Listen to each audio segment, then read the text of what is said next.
Hello everyone and welcome to Tosso Show. And today we're gonna play the fourth episode of Higurashi When They Cry.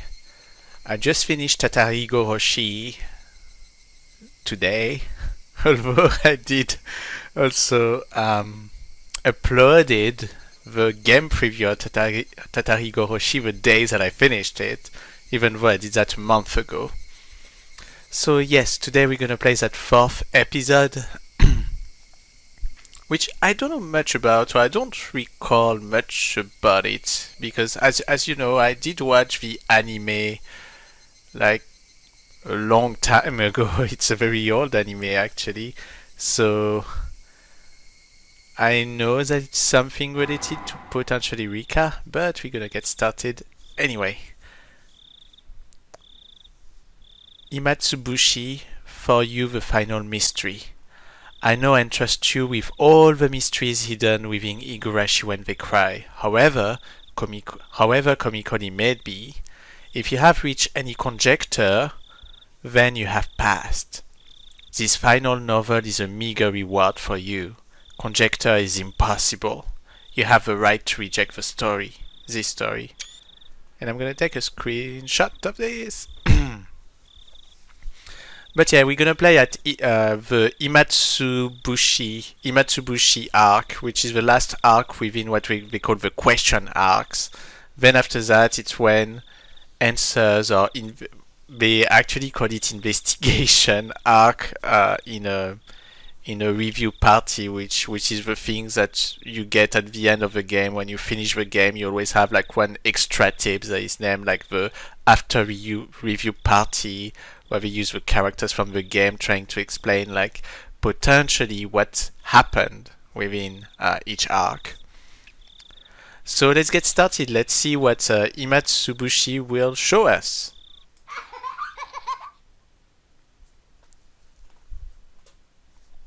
Who is the criminal, you ask? Don't we search for them in this story?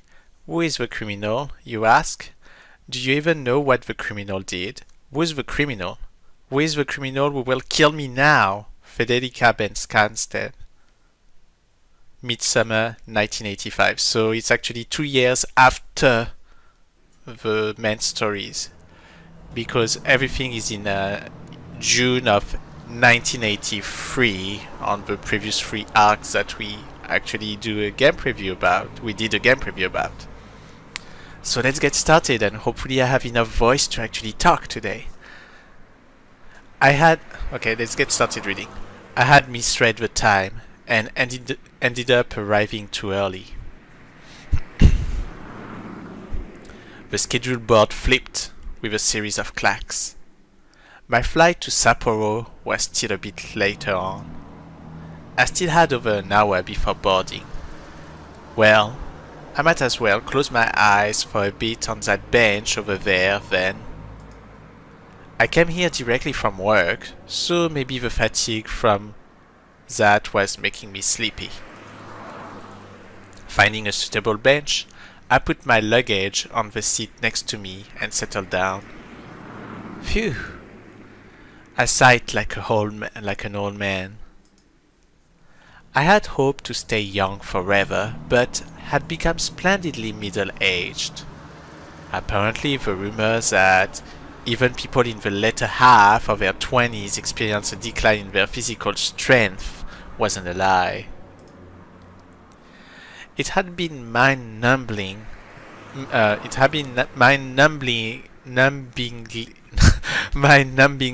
busy at work lately, so I rarely had any time to myself. This might have been the first time I'd been able to enjoy a journey alone like this since I was a student. The reason behind this trip was to meet with an old friend. It was a bit strange to call him an old friend. In fact, it might be better to call him a bad one. After retiring a couple of years ago, he moved to Sapporo, his mother's hometown. I guess some people may know already who he's talking about, or I think I know who he's talking about. Because in the 3 previous arcs, you kind of know quite a lot of people. Right, like mostly in the adult, you have Oishi and you have Miyo Takano, You have Tomitake, Jiryo Tomitake. You have Irie, and you also have like the Shie Sensei, the teacher. Well, obviously this one, you probably know who that could be. I think, if I remember properly, it's Oishi, but I'm not 100% sure. Because Oishi on episode 3 has something special happening to him as well, so I don't know. It'll be interesting to see. His mother passed away soon after, and he was now peacefully enjoying his second lease on life. Oh, I was right. His name was Kurodo Oishi. So our detective, our policeman, is actually still alive in this. Let's see what he's gonna have to say. He was a former detective from the primary investigation unit at the station in Okinomiya, Essex Prefecture. To be honest, the only direct contact we ever had didn't last more than 3 days. After that, we exchanged New Year's card, but never met again. So this would be the first time meeting him in 7 years. In other words, we met 7 years ago. So if we are right, it's 1987, so you remove 5, 1980, 1970, what did I say? Yeah, it's 1985, right? So you remove 5, and then it was in 78 that he met with Oishi, which was before whatever happened in Hinamizawa. So it would be interesting to see if they show some stuff from the past, because, yeah, we'll have to see. Huh, I should have not waited to do the calculation myself, but anyway, in 1978, there was something I just had to ask, to talk to him about concerning that time. To talk to him about concerning that time. To talk to him about concerning that time. To explain that, it was impossible not to recall the incidents that happened back then. The kidnapping, the details and resolution of which were resigned to darkness. So, if I remember properly, in Hinamizawa, the Watanagashi festival, in previous games, after that was the 5th Watanagashi festival with one person dying and one person disappearing. So actually, 1978 is the first time it ever happened. So I guess that we're going to talk about the dam project and the workers that got killed, if I remember properly. Also, it was impossible not to recall a certain mysterious girl. Okay, it's probably going to be Rika. My name is Mamoru Akasaka. Mamoru Akasaka. It was a year that had been strangely hot, even though it was only June.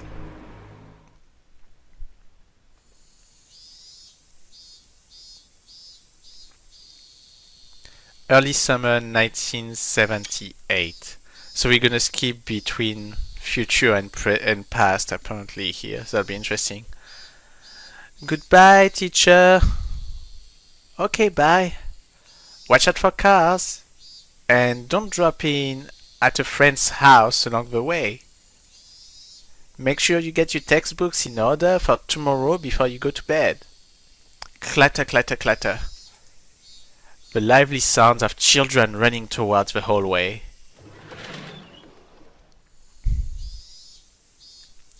Hey now, didn't I tell you before? I already have one of those.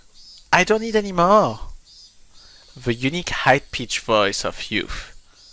The energetic shrill of the cicadas went completely unheard by their ears. Children, returning home from school,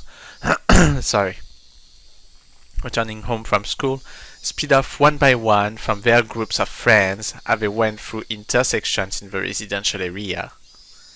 Even though there were several of them in a group as they left the school, as they got closer to their homes, their number dwindled.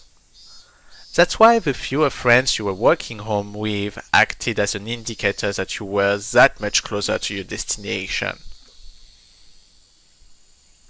Later! See ya! Yeah, see you tomorrow! He finally parted ways with his last friend. A van was parked at a bend in the road. The window was open, the sound of a radio leaking outside. It must have been the news or something. For that reason, the three of them were arrested for traffic violation and obstruction of justice. Due to the protest against the Hinamizawa dam project resulting in bloodshed, when clashing with riot police last month, things have only become more violent. The police are therefore taking precautions against radical activists, causing yet another incident. Last week, there was also a direct confrontation with Minister Inugai on the steps of the Ministry of Construction. The boy's ears perked up at the mention of the name Inugai. At that moment, a man's face peeked out suddenly from the window of the van. His behavior was a little different than that of a man looking around to see if there was any incoming traffic before he opened the door of his vehicle. His eyes meeting suddenly with an unfamiliar man, the boy panicked slightly. Nightingale, okay. Skylark, okay. They've secured the 2 blocks around us. We're good to go. The man in the passenger seat whispered quietly. Nodding in acknowledgement, the man opened the door and stood before the boy. You. Are you Toshiki Inugai-kun? While asking that, the man peered at the boy's name tag. Toshiki Inugai. The name was written plainly there. Also, they kidnapped the minister's son. Okay. The phone rang for a third time. If he reached out, he could easily pick up the receiver. However, he was concerned that if he picked it up before it had even finished ringing once, whoever was on the other end of the line would think him a fairly cheap person. That's why he normally never picked up the phone until the third ring. Even he thought it was a worthless habit. However, he's thinking that there isn't much meaning in waiting for just 3 rings. Wouldn't waiting for 5 be alright? Was very much a reality. His mind filled with such trifling thoughts, he picked up the phone after the third ring had finished, its reverb dampened by his action. And your son got kidnapped. That's probably what's gonna happen. It's probably like the ministers that we gonna hear from here. So let's continue to read. Yes. Hello? Hello? He knew that sometimes due to a malfunction at the switchboard, calls didn't connect well. At this time, it was best to hang up and let the person on the other end call again.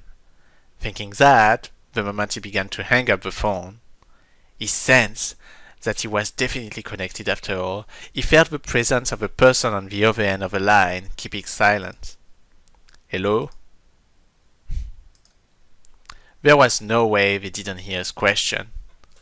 What was the meaning of this? It wasn't like he didn't know that people could use silent calls to harass others. However, he'd never received a call like that until today.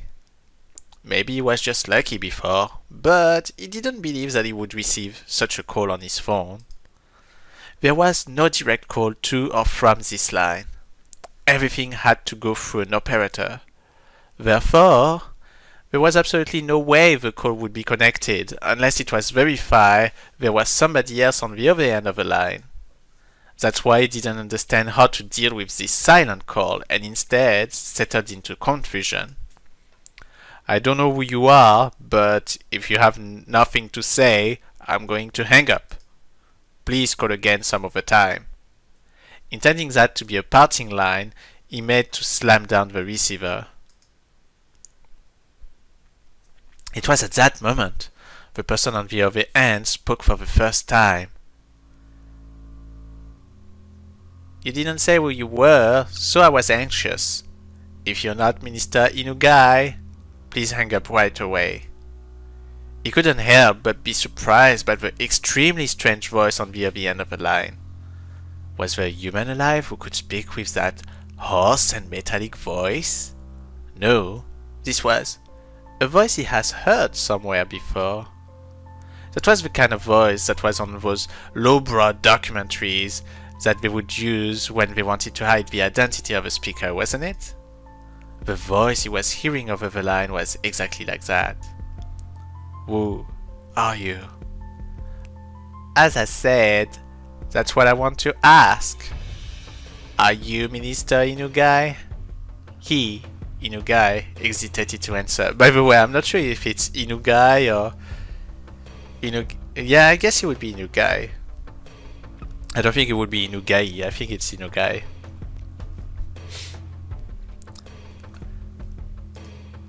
Unable to discern the intent of this suspicious phone call, he had a vague feeling that something was off. He thought about hanging up the phone and asking the operator who initiated the call. However, he forced himself to restrain that urge, and for the time being chose to state his name and listen. That's right. This is Inugai. I said my name. No, you say yours. My name doesn't matter.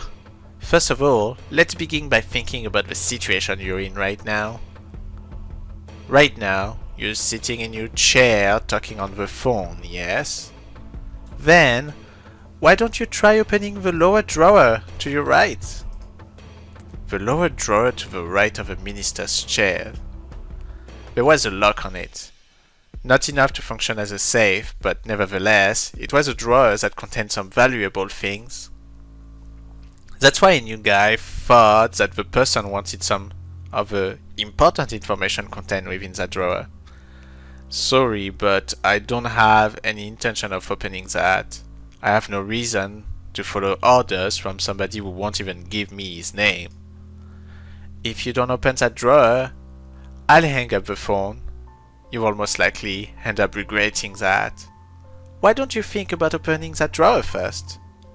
Inugai didn't like following orders from this suspicious person one bit. However, he was concerned about what the man said about regretting it, so he decided to open the drawer. He took the small key he kept stored in his wallet and unlocked the drawer. His hand stopped right before he opened it. What if there was a bomb inside and it would explode if the drawer was opened? That delusion took hold of him. He quelled that instinct and opened it. Did you do it? The thing that's in there, do you know what that is? This is. What is the meaning of this? Hey! I don't think there's any need for me to explain, is there? I'll give you some time, so please think about it a little. I'll contact you again later. Now then, pardon me. Hey! Wait! Hello! Hello! The call had already ended. That would not change no matter how much he yelled at it. Even still, Inugai, without realizing it, continued yelling into the receiver for a while. The drawer was still open. On top of the folders crammed into the drawer, it lay there. Toshiki Inugai. Written in plain lettering on a grade schooler's name tag, just lying there. Enshrined there, completely out of place, as if it were covering. This is a work of fiction, blah blah blah blah blah. Of course, this is a work of fiction. They just want to make sure that you know Higurashi when they cry. Yay, that's the 4th episode. I'm so excited to play that episode. I think that's the one that remind that I know the least because I don't remember the anime about it at all, or nearly none. I think that it has to do with that new person that I think was kind of like a detective or whatever he was, and he actually talked with Rika, if I remember properly, and that's how it explained a little bit more, like everything about Onikakushi and stuff like. Oh, sorry, Oyashiro-sama and stuff like that. I think. I'm not 100% sure. I wonder if we will see Takano on this one too. I don't recall much. But it would be interesting because that's the beginning of everything, right?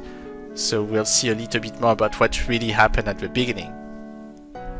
The involvement of the Sonozakis and how the Furu days did things about that and so forth.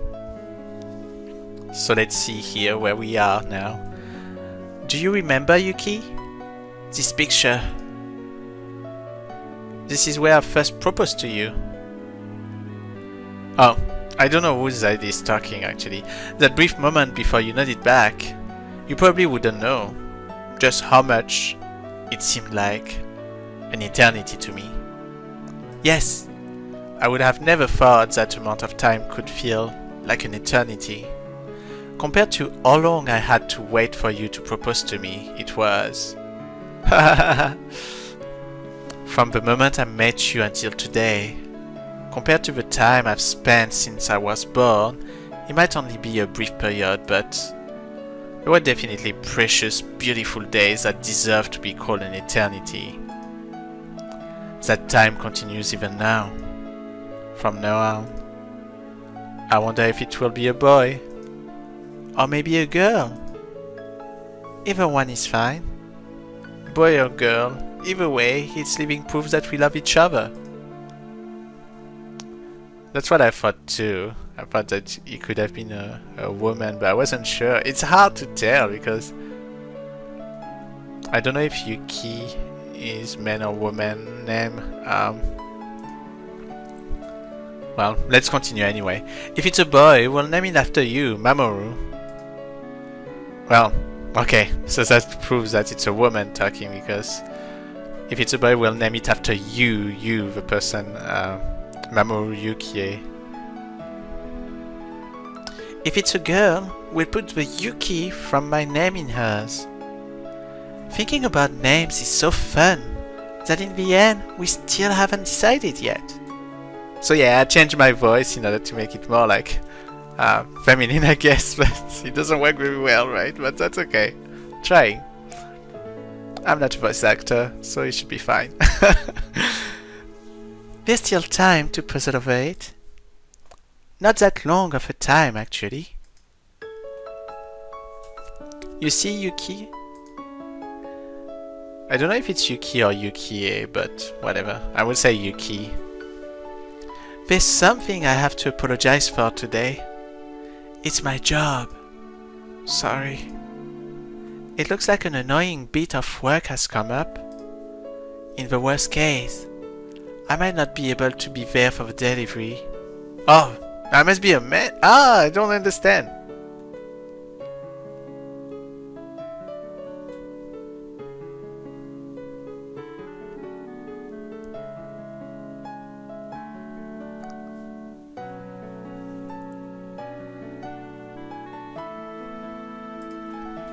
I'm not sure, whatever. Because if it was a woman, she would be there for the delivery, obviously. Anyway, I might not be able to be there for the delivery. It's fine. You have a very important job. What you do protects the way we live. Compared to you, it's nothing. Please go ahead.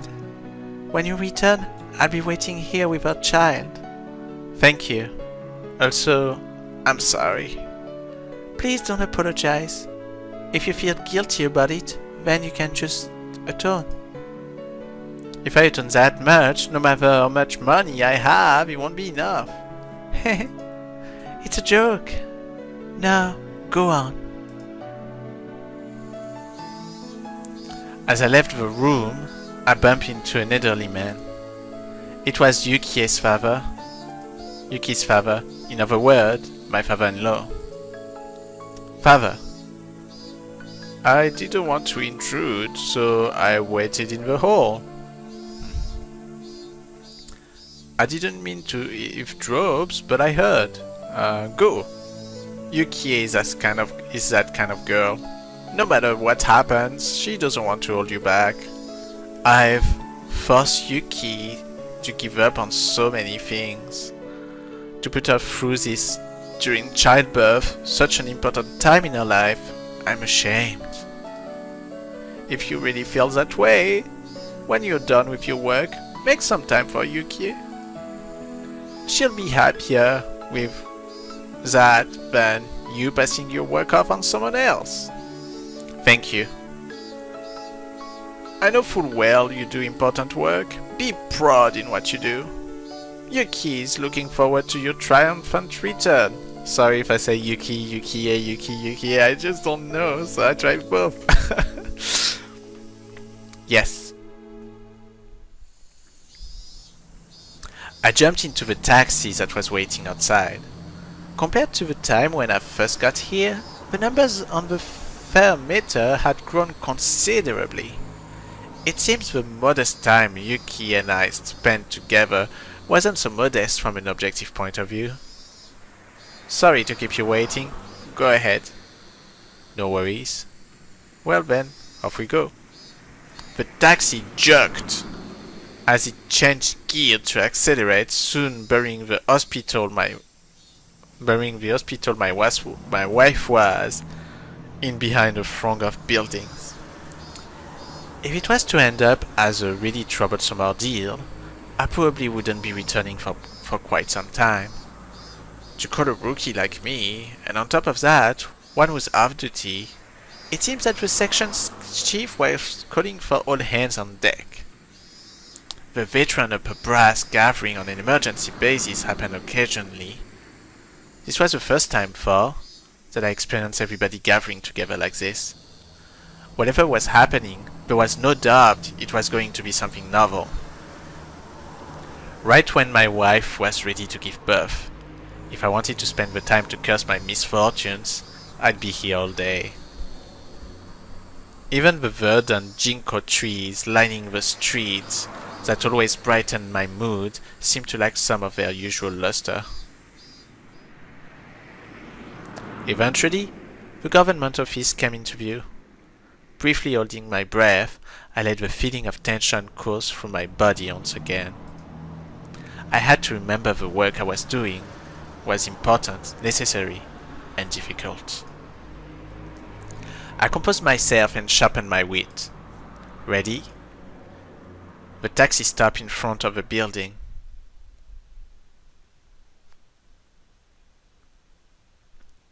Kamusigaseki, Tokyo Metropolitan Police Department Public Safety Division. I did it. Chief, everyone's here. Akasaka-kun. Could you close the blind?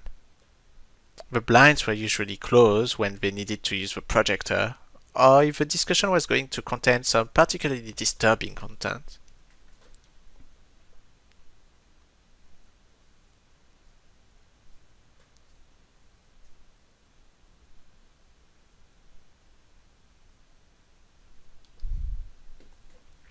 The blind closed with a satisfying sound, darkening the interior of the room.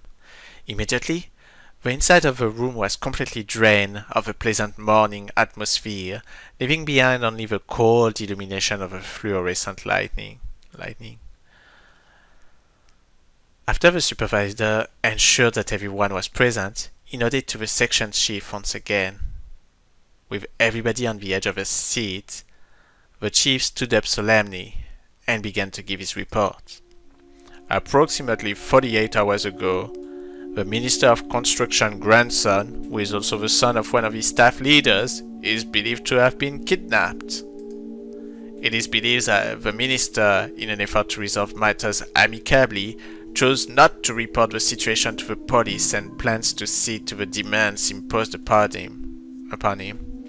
So how did they know about it then?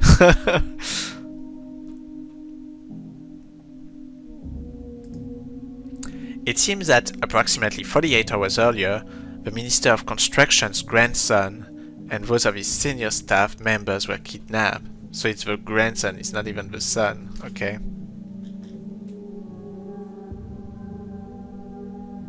Oh, it's not just his grandson, it's also all the staff members. Oh wow. The reason why it was phrased that way was because the person in question didn't admit it had happened.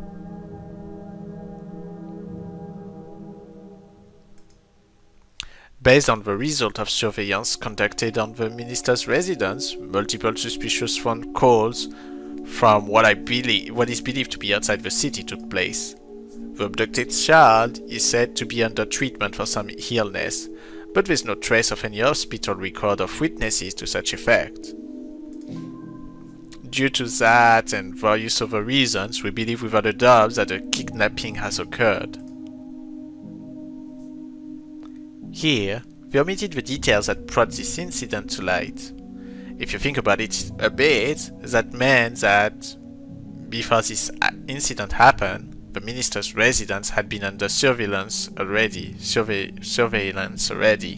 I won't use the word spied upon. Of course, there wouldn't have been court approval for this, and it would have been very hard to explain to ordinary citizens.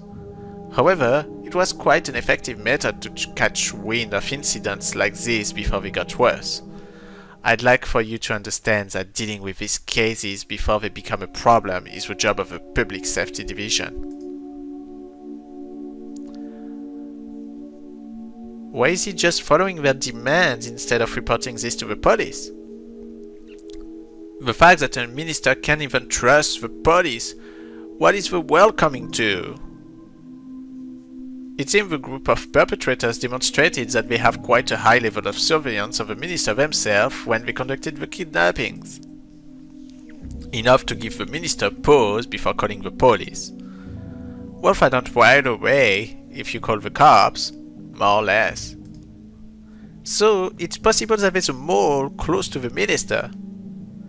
Several of the higher ranking members who seem to have experienced this kind of thing let out deep sighs. Yeah, it has to be a mole, because otherwise they wouldn't open the drawer and all that stuff. Because of the perpetrators, their demand, as well as their entire this entire incident, are as of yet unclear. But, in any case, the possibility that this may grow to threaten national interest is extremely high. If their goal was to simply have their demands met for monetary gain, that would have been nice. However, if this was some politically motivated checkup, things would get a lot more complicated. Since we're not receiving any cooperation from the victim, that means that we're not privy to any of the details of the threats or demands. Due to the fact we believe there may be a mole involved in this incident, this investigation is highly classified. Only the people in this room are to know of this. Furthermore, as this case is our utmost priority, we'll be placing a hold on everybody's normal duty. Understood? After that, the supervisor continued on, tactfully explaining our course of action. If this incident were to become public, it was possible that the minister's political life would be over. I'll spare you the explanation of how the rest of the dominoes would fall, but in the end, support in the Diet would decline, followed by a no-confidence vote and a snapped election, and it might even expand communist influences. In other words, we wanted to handle this delicately. Kawasaki and Saeki, monitor communication from the minister and the child's residence says 24/7. Find out what the minister is doing. Report anything that happens. The remaining members investigate whatever is related to the case as assigned to your units. Focus your line of investigation on the commies, reds, and confeds. Don't discount the possibility of foreign involvement either. I experienced one or two unamicable situations before.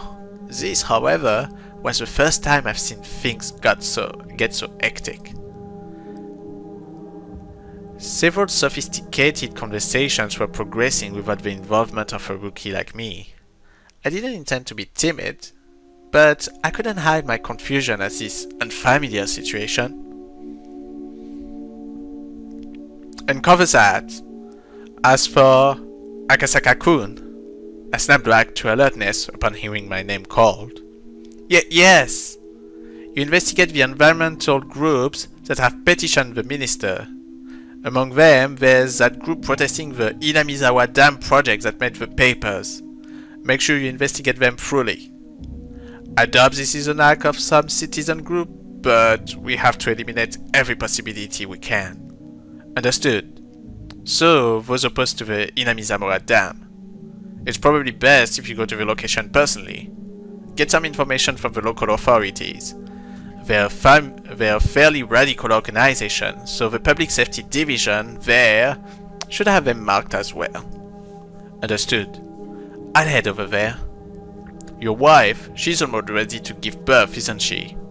I apologize for the timing of all this, but I'm counting on your cooperation. We can't take our time with this, so we just have to brute force it with our boots to the ground. Yeah, I know.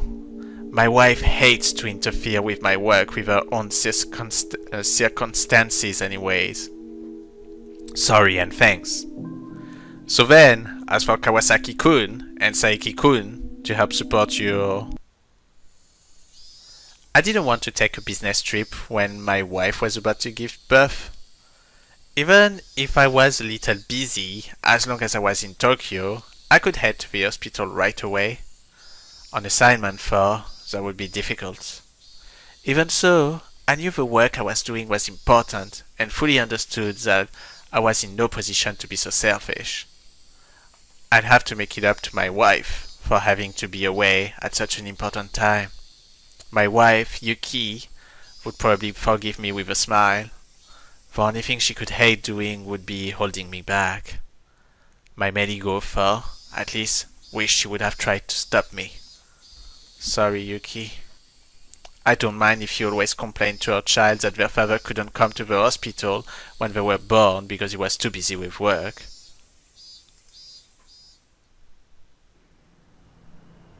The next day, I took the bullet train to Nagoya and from there transferred to the train to XX Prefecture. Getting to my destination by land took several hours.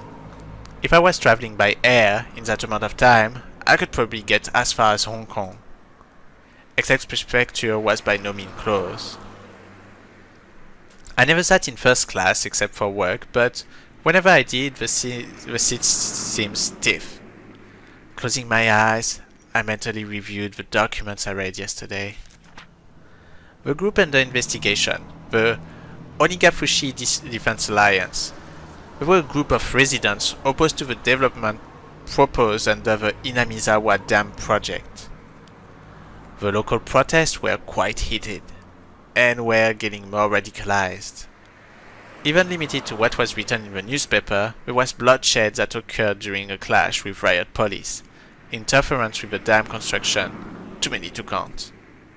The number of petitions, sit-ins, and direct appeals to the relevant organizations were innumerable. As an extension of that, there was a direct appeal to the Minister of Construction the other day. This was the reason why we were investigating this group in the first place. The land that they live on was going to be submerged, so it was no wonder they would go into a frenzy over it. Even given that, though, could they really be capable of doing something like kidnapping the Minister of Construction's grandson in order to hold the project? From my take on it, I had serious doubts. This kidnapping plot was extremely sophisticated and complicated enough that it was believed there was some political backing. This wasn't something that could be pulled off by some group of local protesters.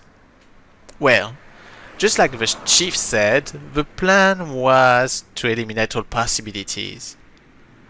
While I'm in the XX police reference room taking my time investigating, the higher-ups in Tokyo would probably solve the case, without my involvement entirely. Even if that was true, I couldn't regret being away from Tokyo while my wife was ready to give birth. This was work. There was really nothing that I could do. Ding dong! The announcement that we would be arriving at our destination soon snapped me back to wakefulness. Gogura, XX Prefecture, Prefectural Public Safety Division. The Onigafushi Defense Alliance? Yeah, they've been quite active around here. The Prefectural Public Safety Department already had the documents and a cup of tea ready and waiting for me. The short of it, they're a group of residents opposed to the dam. Really, it's probably better to say that every resident living on the land that's going to be submerged is rising to action for, like the old saying, fight to the last.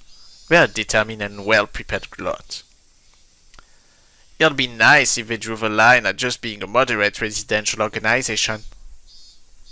The stack of paper they had prepared for me in the document room was by no means vain. At first, they were pretty much your average citizens' initiative, but ever since that incident with the riot police, they've really started to heat up. Now they've got a violent mentality on top of growing increasingly radical. Violent organizations usually indicate ones that enforce their own ideology without regards to the democratic process. Breaking that down, many of those organizations held extreme left revolutionary ideologies. Considering that, I couldn't help but be surprised that a citizens group would end up going this far.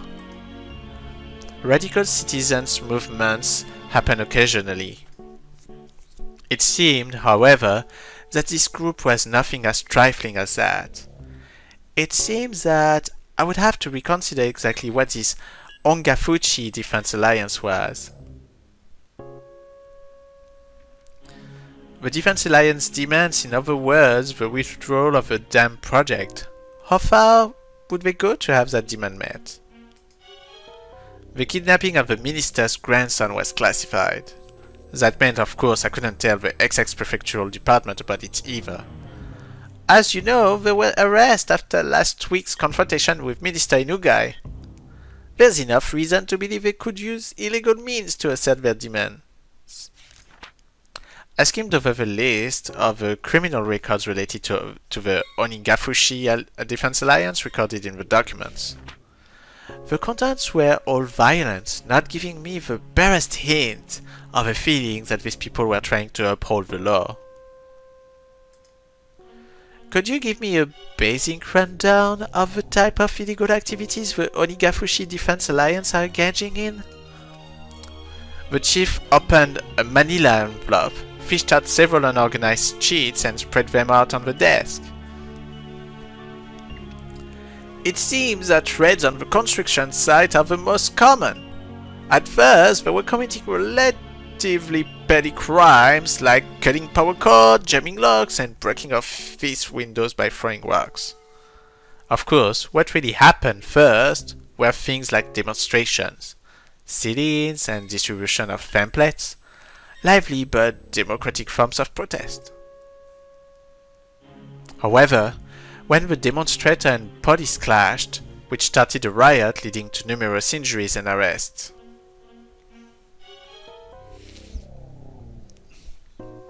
It's not when, that was then, so that's why I did it wrong. Anyway, let's continue. It was from then on that the Onigafushi Defense Alliance, like their name implies, began to take a more demonish form of resistance. If the raids were frequent, didn't the local police up their patrols? Well, of course they were on full alert, but they were up against locals, you know? There wasn't much the police could do if they were sneaking around under the cover of darkness. You might as well label the entire map of Hinamizawa village around the dam construction site enemy territory. No matter how alert the police were, the locals would just show them exactly how easy it was to sneak around.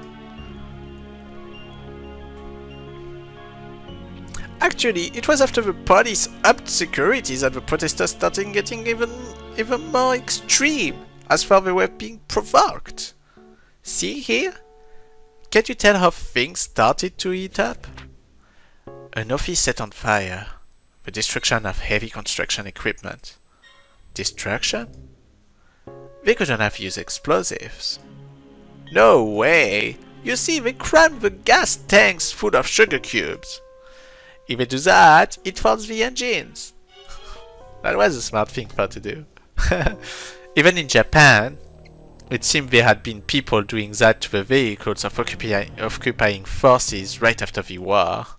Compared to misdemeanors like breaking windows, it was extremely violent and aggressive.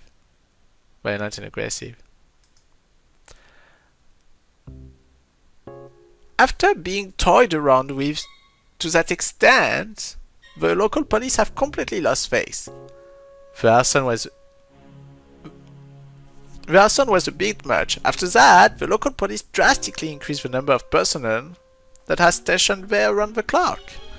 The raids on the construction site quite down a bit after that.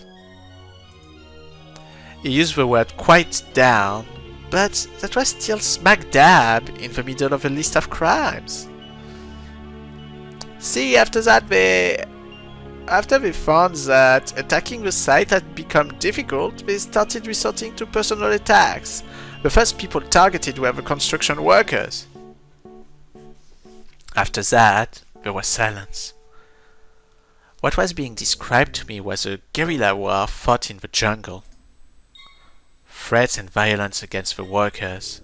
Harsh words and harsher words were thrown. There's quite a lot of accusations here, but there's not a whole lot of convictions. Of course not. First of all, there's no witnesses. On top of that, even if we identify the perpetrators, they have alibis coming out of the woodwork. What do you mean by that? Take, for example, you're walking around in Hinamizawa when a certain man stabs you with a knife. You remember the person clearly, and even know his name and address. However, the knife doesn't have any fingerprints on it, and there's no other physical evidence. Well, you'd think this would be a run-of-the-mill case of assault, wouldn't you? In Hinamizawa, it's a perfect crime. Everybody is the entire village. They're all in on it. To protect the man who was the perpetrator, they'll get their story straight and prepare an alibi.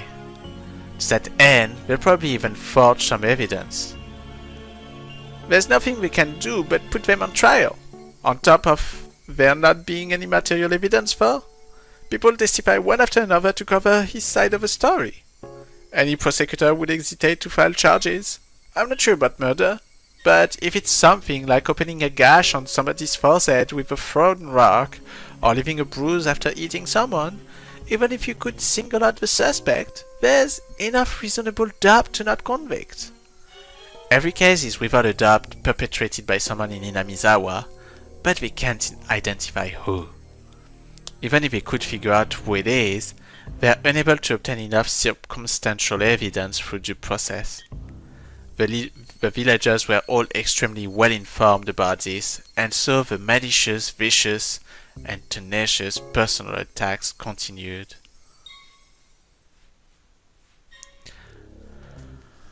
The victims can't have been okay with that, right?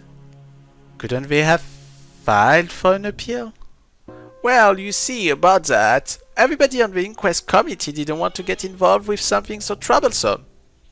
They won't stick their noses into anything related to Hinamizawa.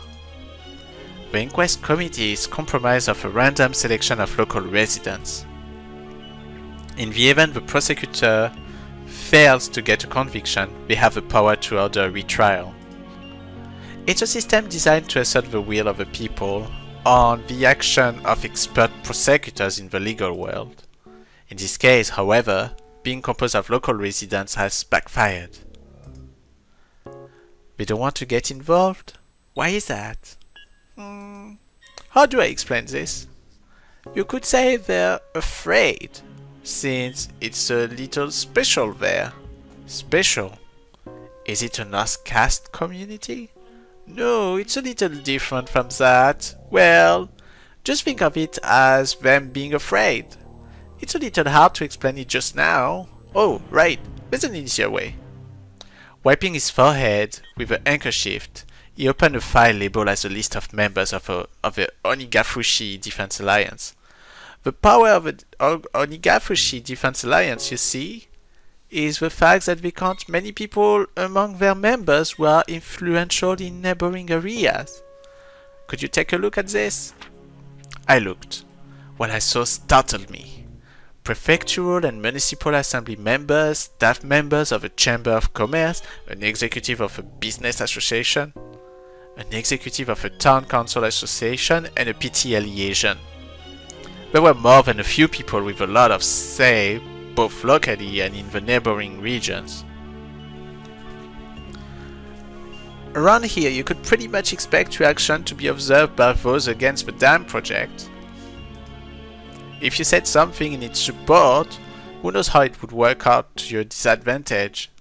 In any case, every town in this area is being held by the throat by somebody from Hinamizawa.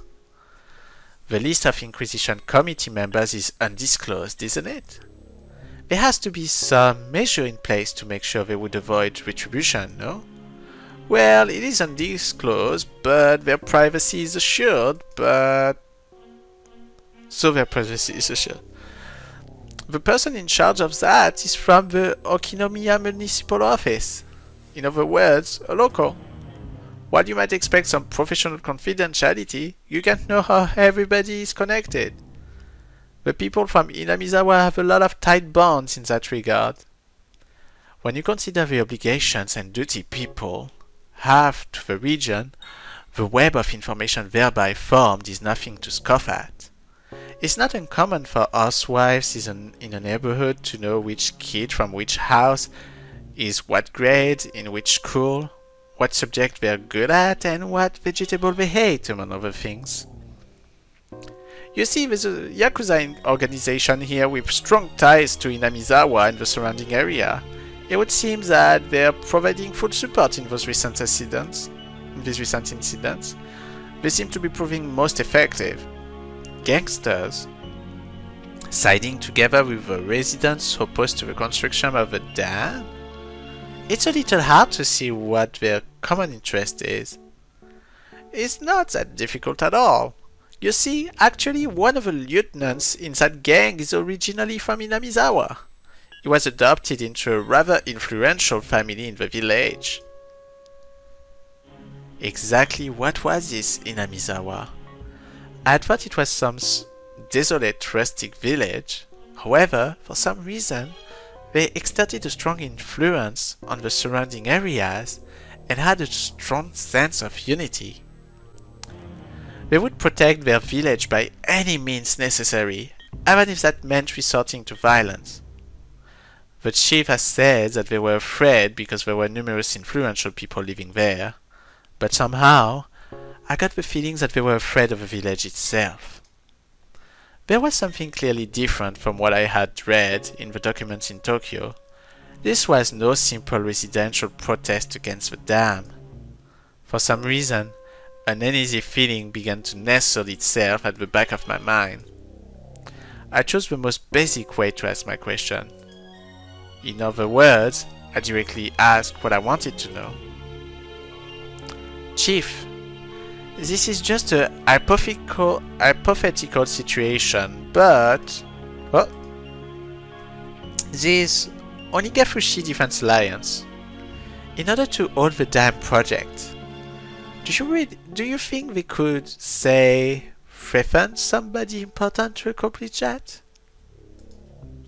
The chief replied immediately, "It's possible. Truth be told, they've already gone to municipal and prefectural offices as well as local offices of the Ministry of Construction and done things that could be construed as intimidation. Several of the workers' family have also reported that they have been followed around by some suspicious people." Well, that would make sense. To halt progress on the dam, they raided the construction site, destroying heavy machinery and lighting the construction office on fire. If they didn't have any qualms about doing that, threats and violence against people related to the dam would probably be no problem. But that was it. Even your everyday hoodlum could use threats and violence. However, this time it was the kidnapping of the minister's grandson, an abnormally high-level crime. Not only was putting off the kidnapping difficult in the first place, but so was maneuvering to have the minister surrender to the demands immediately. There was no way this was the work of amateurs. Did these people have the power to enact this large of a crime? That was the heart of the matter. Was the Onigafushi Defense Alliance an organization capable of pulling this off? In order to ask that question, once again, I chose the most basic method. Again, hypothetically, do you think we could kidnap a relative of someone of political importance? There's no way we could pull off something that big. That was the answer I most hoped for. If it was that answer, my work was as good as halfway done. I might be able to get back in time for my wife to give birth. That was how it was supposed to be. The chief, without a hint of hesitation, replied, "They just might. There's no telling how far they'd go." Sorry, Yuki. It seems like my work wouldn't end so simply after all.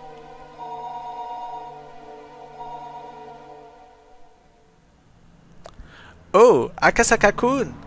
Good work. How's the information gathering at the XX Prefectural office? It's coming along. It seems I'll be able to meet with their local public safety department, so I'm planning on heading out that way. How's the investigation in Tokyo going? The others are progressing along, but the number of groups we have to investigate are countless. Time isn't really a luxury here. There were no new developments at this time. No matter how suspicious the Onigafushi Defense Alliance was, if we solved the case in Tokyo, my job was done. It looked like my wishful thinking would have come to pass. Hanging up the phone, I let my gaze drift outside the window to the valley of unfamiliar buildings. Akasaka-san! A car you can borrow just returned. I'll take you to it, so follow me. Ah, thank you. He showed me the elevator to the underground parking lot, where a battered sedan was waiting for me. That the steering wheel kept drifting to the left was a little concerning, but would be enough to get me around for a while. My destination was Shishibone City, XX Prefecture, an area under the control of the Onigafushi Defense Alliance. The Okinomiya police station was right on the front lines. Alright, and that was the first part of the Higurashi episode 4. That was the beginning of Higurashi episode 4 that we just read. And it's already 58 minutes, I can't believe it. Okinomiya XX Prefecture, Okinomiya police station. So I think we're gonna stop here. We're not gonna go into the Okinomiya police station. And I will let you continue the game by yourself. I'm trying to see if I should record some additional Higurashi related videos that are not just game previews. You may have noticed that on my channel what I did is that I had the first episode as game preview. The first episode I did it also with the 07th mod, the expansion, the special free patch that you can find on the web that kind of tried to change the game into the Matsuri version of the game, which is the PlayStation 3 version of the game. But that's that's approximately it, right? And as you can see here, it's a completely different story. We follow what is his name? Akasaka. We follow Mamoru Akasaka, I think that was. And he's investigating some kind of kidnapping. And apparently that's where he's gonna learn more about Hinamizawa and probably the Sonozaki's family and the 3 Days family and the Hojo's family. So it will be very interesting to see everybody in a very different setting. Alright everyone, thank you so much for watching. I hope you liked it, and I hope that you give a chance to the whole Higurashi franchise. Note that they also released a new anime version of Higurashi. It's named Higurashi Go. G-O-U, Go. It's actually on Funimation, if you have Funimation. So please go watch it, because Higurashi has a very good story. Every episode is amazing. I really loved episode 1, episode 2, and episode 3, and I hope that you will too. They all have a surprising ending, a very twisted ending, very different every time, but very close together too. And it makes such a great mystery. So that's why I think that you should give it a chance if you really love visual novel and things related to detective novel or mystery or thrillers. I think it works very well within all those different categories. Thank you so much for watching Tosu Show, and hope to see you there soon. Bye bye!